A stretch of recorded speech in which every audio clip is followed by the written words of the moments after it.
Hello everyone, welcome back to Life of Us, and in today's video blog I'll be discussing the Assassin class, which is a custom build that I've done for the Dungeons & Dragons board gaming series. We previously looked at the Paladin Dwarf class, and today I'm going to be sharing with you my Assassin build, and I'm hoping that you'll enjoy what I have to show. Let's have a look. Okay, so these are still straight from the printer. They haven't been laminated and cut yet. I'll get that done and have them ready for you, but I'll show you the cards in the meantime. These are the card backs. As you can see, the at-wills, daily and utility powers. That's our assassin figure at the back, and this is the figurine, which I previously showed in a previous video. It's built off the Dragon Cult Tyranny of Dragons series, and it's the Cult of the Dragon Enforcer. Looks very much like the artwork, so I'm quite pleased about that.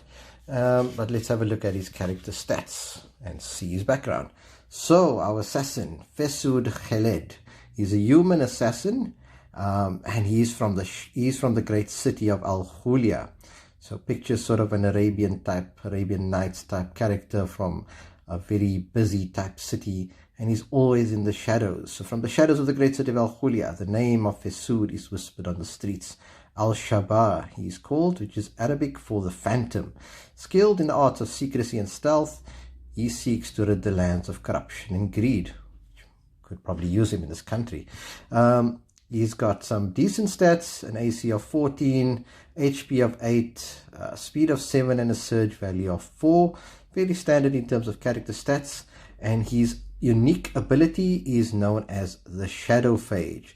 So instead of attacking, he can flip his Shadow Phage token to the shadow side, and while in Shadow Phage mode, he gains a +2 to AC, and you don't count him as the closest hero when resolving monster tactics. So that's quite cool. So he's got this ability to kind of slip into the shadows and be unseen.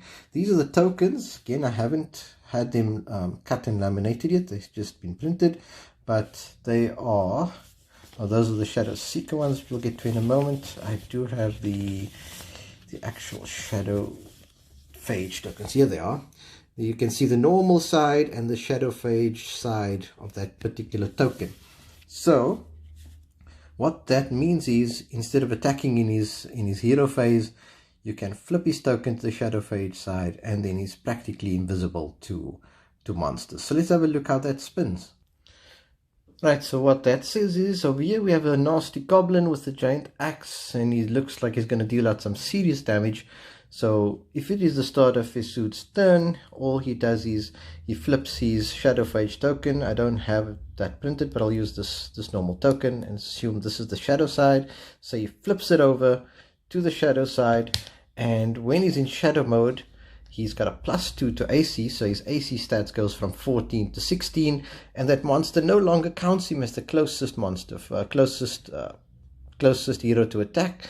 So that monster will then move all the way down here and attack the next hero. Very sneaky, very roguelike, and also very cool. One thing to note on this though is that if Fesud was the only hero within that monster's, or the only hero available for that monster to attack, that monster will still attack him. It does kind of slice around blindly in the dark because it can't see him, and with his high AC, it must, in all likelihood, it most probably will miss him. Another thing to note is that this excludes any traps that might have triggered. It's only applicable to monsters and monster tactics. So any traps that might, or any card ability that might trigger and attack all heroes in the tower will still affect Fesud, but given his high AC, in all likelihood, it will most probably miss him. So that's his base power, if you want to call it that, his base ability, the Shadow Phage. And then on level 2, the standard level 2 increase in stats applies. He gets +2 hit points. He can reduce his AC by 1. Surge value is increased by 1.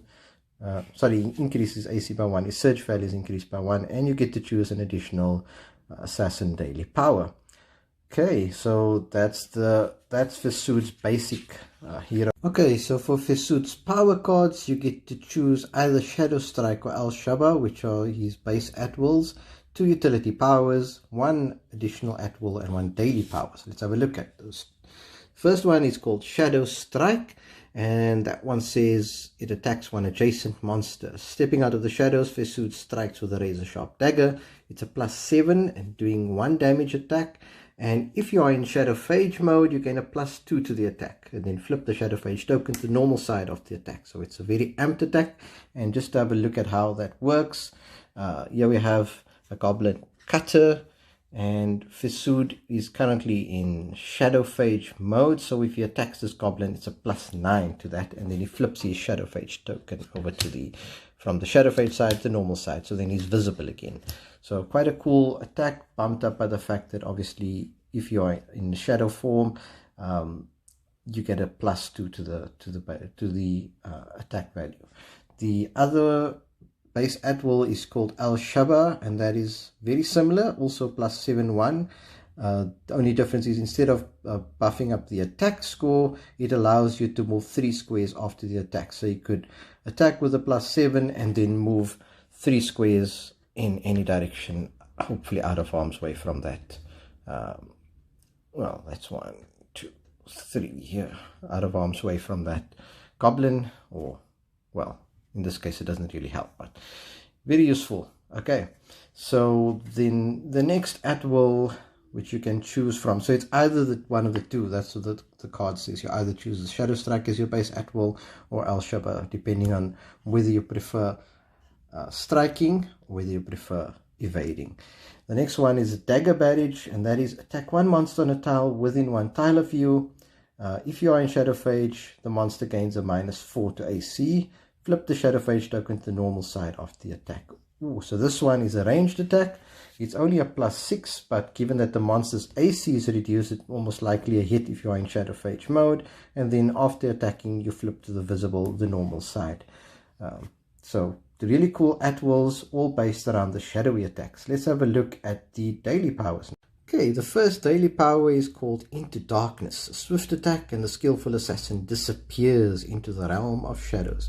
So this one, you attack an adjacent monster, and then you flip the Shadow Phage token to the shadow side. So it has the bonus of having your character move back into the shadows after making the attack.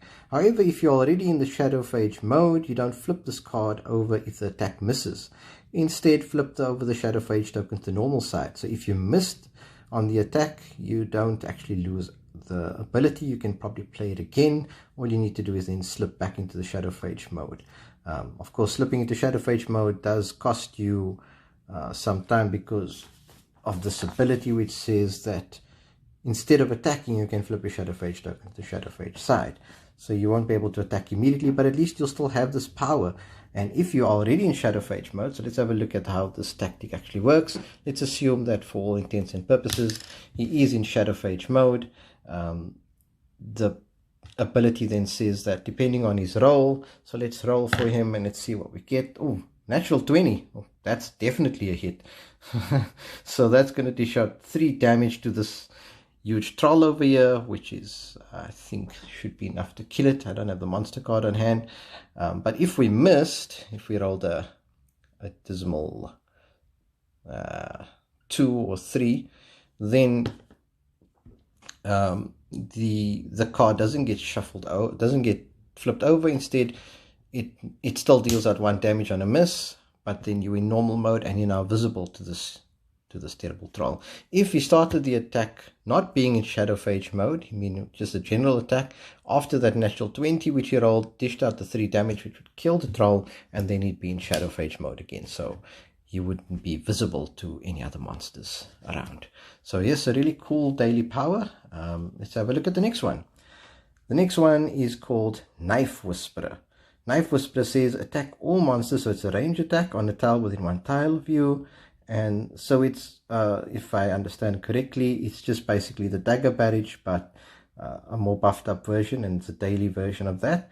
So it does, let's say, attack all monsters on a tile within 1 tile of you, and then the same rules apply as for Into Darkness. You flip your Shadow Phage token to the shadow side, or if you're already in that mode, you don't flip if it misses. Instead, you flip your token to the normal side. It does 2 damage, 1 damage on a miss, and it's a +6. So let's have a look and see how that plays. Okay, so there we've got Fesood facing off a bunch of monsters in the distance. when he, let's see what the rolls are like. That's, geez, another natural 20. So this guy is definitely on a roll. He's in normal mode, as you can see. So in this case, that attack will dish out 2 damage to all of these monsters, which should be enough to kill all of them. The Wraith is only at 2 hit points, and then he gets to slip back into his Shadow Phage mode. If he was already in Shadow Phage mode and the attack missed, we don't flip the card. Instead, he just flips back to normal mode. So some very useful daily powers for the assassin. The last daily is called Shadow Seekers. It's very similar to the cleric's blade barrier type strike or daily power from Wrath of Ashardlin. I think Quinn was the cleric in that game. But what it says is place 5 shadow tokens on this card. I don't have them printed, but I'll show you what the shadow tokens look like. There we go, Shadow Seeker tokens. Place the 5 Shadow Seeker tokens. I'm just going to use the blade barrier ones anyway. Place them on the card. There's 4 of them, but you'll put 5 down. Whenever you enter Shadow Phage mode, you may place a Shadow Seeker token on any square adjacent to the nearest monster within 1 tile. Whenever the monster moves or attacks, remove the Shadow Seeker token and deal 1 damage to the monster. Ooh, that's quite a nifty little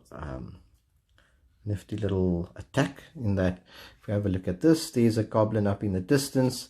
Fesud goes from normal mode to Shadow Phage mode.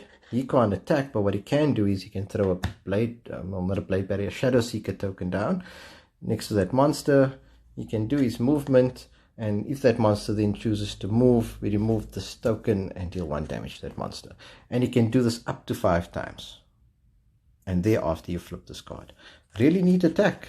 So those are the daily powers for the assassin. Let's have a look at the at-will. Sorry, what I meant to say was utilities, not at-wills. We've covered at-wills already. So the first one is Swift Evasion. A good assassin knows when to pick a target and when to evade one. Use at any time when you are hit by an attack. The attack misses. Place your hero on any tile within 1 tile of you.